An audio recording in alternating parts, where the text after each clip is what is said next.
తెలంగాణ భవిష్యత్తు తరగతి గదుల్లోనే ఉందన్నారు సీఎం రేవంత్ రెడ్డి. పీవీ లాంటి గొప్పవారు కూడా ప్రభుత్వ స్కూళ్లలోనే చదివారని గుర్తు చేశారు. తెలంగాణలోని 24,000 పాఠశాలలకు 6 రూట్ల టీపీఎస్ ఆదర్శంగా నిలవాలని సూచించారు. ఆటలపై కూడా ప్రతిపక్షాలు రాజకీయాలు చేస్తున్నాయని మండిపడ్డారు. 3,000 కోట్ల అవినీతి జరిగిందని ప్రతిపక్షాలు విమర్శిస్తున్నాయన్న ఆయన కుళ్ళు కుతంత్రాలతో రాజకీయం చేస్తే ప్రతిపక్ష హోదా కూడా రాదన్నారు సీఎం రేవంత్. భవిష్యత్ పునర్నిర్మాణము అద్దాల మేడల్లోనో రంగుల గోడల్లోనో లేదు. తెలంగాణ భవిష్యత్ పునర్నిర్మాణం తరగతి గదుల్లో ఉంది. ఈనాడు వీళ్లకు పెట్టేది ఖర్చు కాదు, భవిష్యత్తు పెట్టుబడి అని సంపూర్ణంగా విశ్వసిస్తూ డాక్టర్ బాబాసాహెబ్ అంబేద్కర్ విద్యనే మీ ఆయుధం, విద్యనే మీ ఆత్మ గౌరవం, ఈ విద్యనే మీ భవిష్యత్తును నిర్ణయిస్తుంది, ఈ విద్యనే మీ తలరాతను మారుస్తుంది అని ఏ విధంగా సంపూర్ణంగా విశ్వసించిండో సంపూర్ణంగా విశ్వసించి ఈ విద్యతోనే సమాజంలో మార్పు తీసుకురావాలి, ఈ విద్యతోనే సమాజంలో ఉన్న అంటరానితనాన్ని అసమానతలను తొలగించాలనే ప్రయత్నం చేస్తూ ఉన్నారు. ఆ రూట్లో ఒక రోల్ మోడల్గా ఉండాలి, ఆ రూట్లో ఒక స్ఫూర్తిగా ఉండాలి. ఆ రూట్ల పాఠశాల తెలంగాణ పునర్నిర్మాణంలో విధ్వంసమైన తెలంగాణ విద్యా విధానాన్ని వికాసం వైపు నడిపించాలంటే తెలంగాణకు ఆదర్శంగా ఆ రూట్ల గ్రామం ఉండాలి, ఇక్కడ పాఠశాల ఉండాలి. ఉంటుందని 100% నేను విశ్వసిస్తున్నా, నమ్ముతున్నా. మిమ్మల్ని అందరినీ కలిసి ఈరోజు నేను తెలంగాణ సమాజానికి చెప్పదలుచుకున్నా. ఇవాళ క్రీడల్ని ప్రోత్సహించాలని ఒకవైపు నేను ప్రయత్నం చేస్తుంటే రాజకీయ స్వార్థంతో రేవంత్ రెడ్డి మెస్సీని వేస్తాడా అని కొంతమంది కడుపులో మసిమసి అయిపోతున్నారు. వాళ్ళు ఎంత కుళ్ళుకుంటే మనకంత మంచిది. ఆ కుళ్ళుతోనే ఇట్లాంటి కుతంత్రాలతోనే కృషించిపోయి ప్రతిపక్ష హోదా కూడా రాకుండా వాళ్ళు కొట్టుకపోతారని నేను సంపూర్ణంగా విశ్వసిస్తున్నా.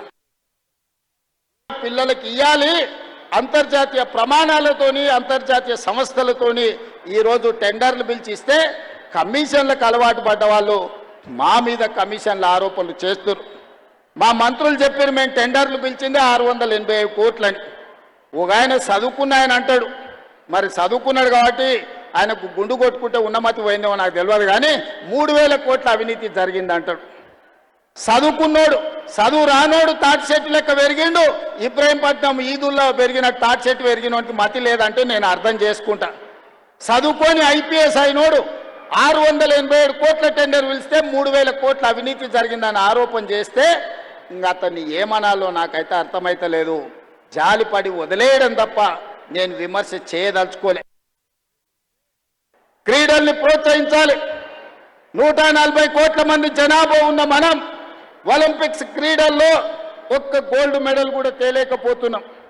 నేను సౌత్ కొరియా స్పోర్ట్స్ యూనివర్సిటీ ఆ దేశానికి వెళ్తే ఒక స్పోర్ట్స్ యూనివర్సిటీకి వెళ్ళిన చూద్దాం ఎట్లుందో అని. ఆ క్యాంపస్ 30 ఎకరాలలో ఉంది.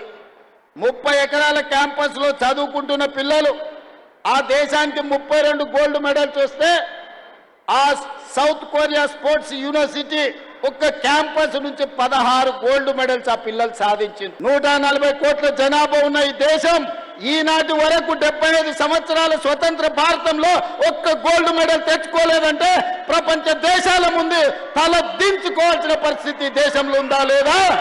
ఈ చరిత్రను తిరిగి రాయాల్సిన అవసరం మన తెలంగాణ బిడ్డల మీద ఉన్నదా? మిత్రులతోటో విలాసాలతోటో లేకపోతే చిన్న చిన్న దురలవాట్లయి ఈరోజు గంజాయికి బానిసలయ్యే పరిస్థితి ఉంది. అందుకే ఈనాడు 19 తారీఖు నాడు ఎల్బీ స్టేడియంలో గవర్నర్ గారి చేత కొన్ని వేలాది మంది విద్యార్థులతో ఈ డ్రగ్స్కు వ్యతిరేకంగా ప్రమాణ స్వీకారం చేయించి వాళ్లను ఒక రోల్ మోడల్గా తీర్చిదిద్దదలుచుకున్నాం.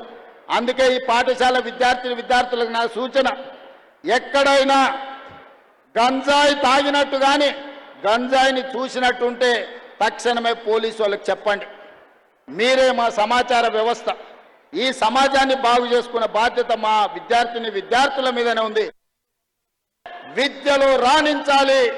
ఐఏఎస్లు ఐపీఎస్లు కావాలి, డాక్టర్లు లాయర్లు ఇంజనీర్లు కావాలి.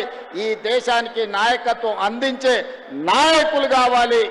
అలా తయారైనప్పుడే మన ఊరికి, మన ప్రాంతానికి, మన రాష్ట్రానికి వన్నె వస్తుంది, పేరు వస్తుంది.